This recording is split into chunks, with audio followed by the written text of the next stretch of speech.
So you find us today, and we are on the way to False Idol Brewing in North Richland Hills, which is one of my favorite places. I have known these guys literally for years. Knew them before they opened it. The owner, the brewer, knew these guys well before False Idol. They're personally good friends of mine, and I'm excited to show you what they do today. They're known for their hazies, which are fantastic, their fruited Berliner Weisses, their saisons, and their stouts. Man, they do a great job. I think you guys are gonna like it. It's False Idol Brewing in North Richland Hills. We're about to pull into the parking lot, so welcome in. It's another episode of Sippin' on the Road with Matt McLaren.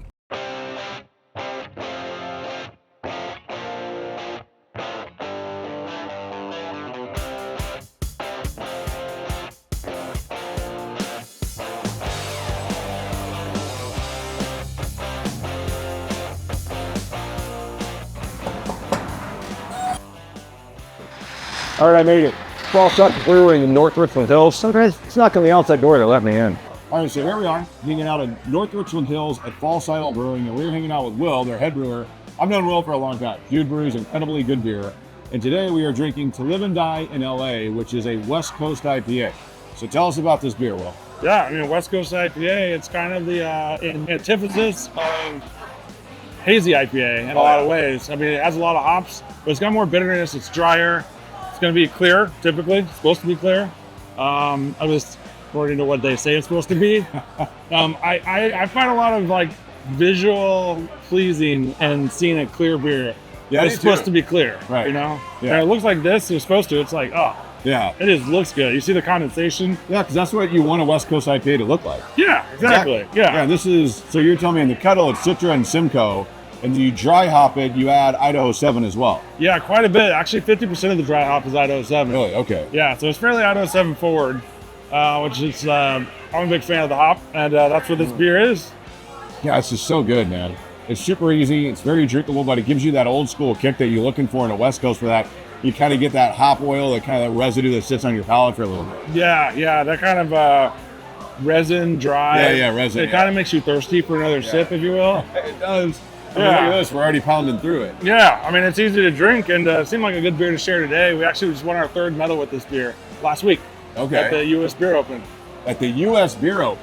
So this is a really cool thing here. So what we're going to do is we're going to drink off the bright, which is where the beer sits, it gets carbonated and all this type of thing. And so you get a little pigtail here and you can pour it. If you ever get a chance, you got to know a brewer. You got to know a brewer. But if you ever get a chance, drinking off the bright is the freshest beer you're going to get. It is absolutely a fantastic way to do it. And we're going to try one that they haven't even released yet. This is an ESB. It's an extra special bitter. It was it's an English style. This one sits at about 5.5%. There you go. Oh, it smells fantastic. You don't see a lot of ESBs, and I would encourage you, if you do see one, get it. I mean, it's a pretty traditional style. So, like, if you don't nail it, you don't nail it, you know? Yeah. Well, you nailed It's it. pretty English, right? Of course you nailed it. It's all English malt and English hops. Oh my God, that's good.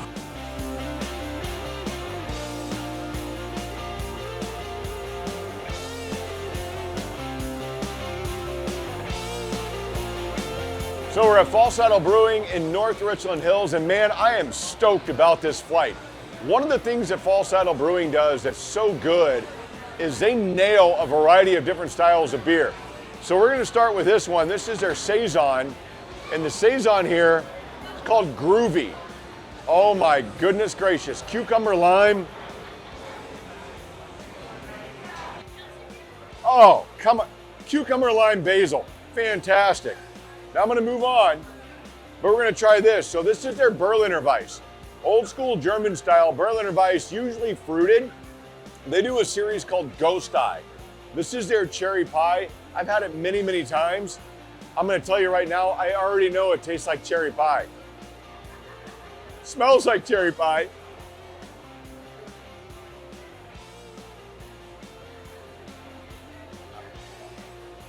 I mean, what are we doing?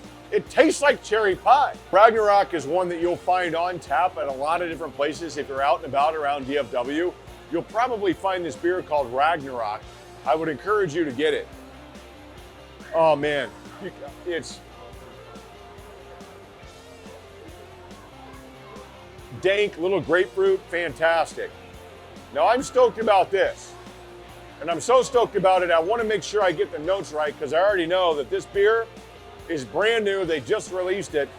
So I'm looking at my phone because I'm going to make sure I get the notes right on this because this one right here is very unique.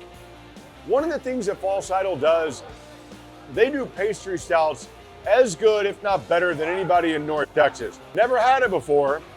It's a triple barrel imperial stout, aged in rum barrel, aged in whiskey barrel, aged in bourbon barrel, and then conditioned on cookies and peanut butter.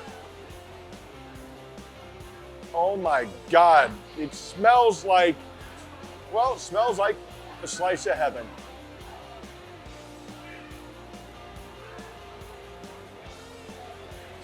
Okay,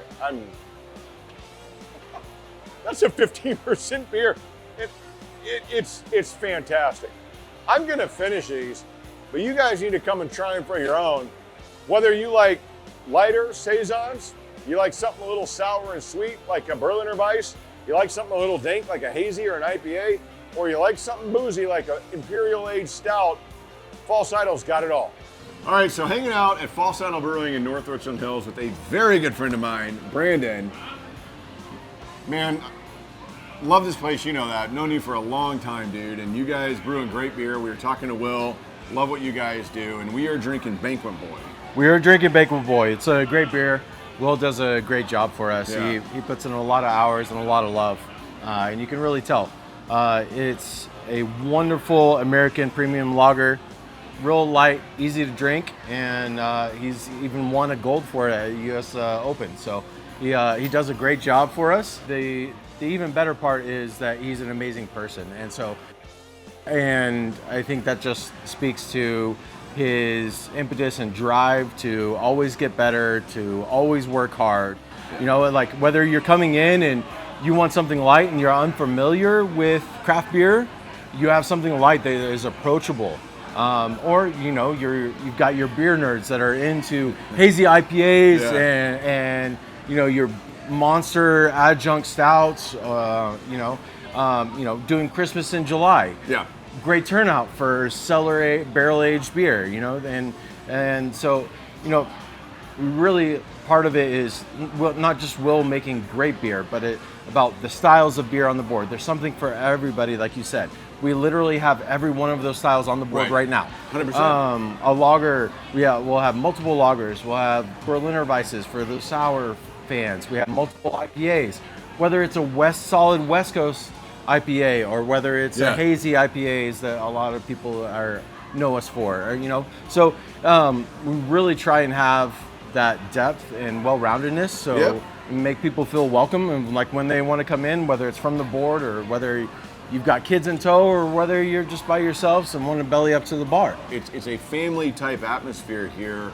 Dogs are always welcome, kids are always welcome, and it's just a cool place to hang out. Thanks, man. When somebody comes in and says, and this may date some things, but when somebody says, "This is my Cheers," yeah, you know, this is my place where I feel welcome. I feel like where they come in and the bartender knows your name, calls it, you know, like where you know we'll come by and say hi and we'll ask you how your day's going. When you feel comfortable enough to come to someplace by yourself, and it's about creating those experiences. You know, that's what like you said, craft beer is about. It's about sharing quality beer with each other and having an experience and you know, it's not just downing them. It's just relaxing, having a good time, enjoying the flavor profiles, finding new ones that you may not have thought before, or maybe you're like Donnie and like, like you didn't know you like beer, but then there's like a Skittles that he loves beer, you know? Yes. So, you know, that's so awesome, things man. happen. And You're so exactly it's great that way.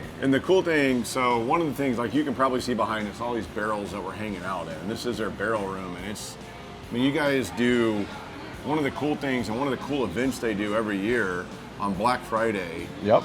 They do a stout release, and it's really, really cool. If you come here on Black Friday after Thanksgiving, they do this, you can get a stout flight, essentially. And you'll see a lot of these barrels that they're aging, and it's rum barrels, it's tequila, it's various different bourbons. Man, y'all did a Malort aged beer once. It's just, You're so creative and you do really unique barrels, unique flavors, unique beers, which is why False Idol to me, I always tell you this, and you know, I mean, I wish I lived closer because I'd come here. Maybe I don't wish I lived closer because I'd come here so many times. It's just one of those places, if you're gonna fly into Dallas, so you'll see HEB. If you're not familiar with that, if you're not from here, Hurst, Hewlett, Bedford. Well, North Richland Hills is in that area. It's, what, 10, 15 minutes from DFW, if that. Yep. You gotta make it a priority. Make sure if you're a beer fan and you love craft, you put False Idol Brewing on your list. Appreciate the visit, Matt. It was Always, always dude. good talking Always. to you. We would love to have you out, whether you're new to craft beer, you're a craft beer nerd. We'd love to see you and have you. Cheers. Cheers. Have a good one. Says it all.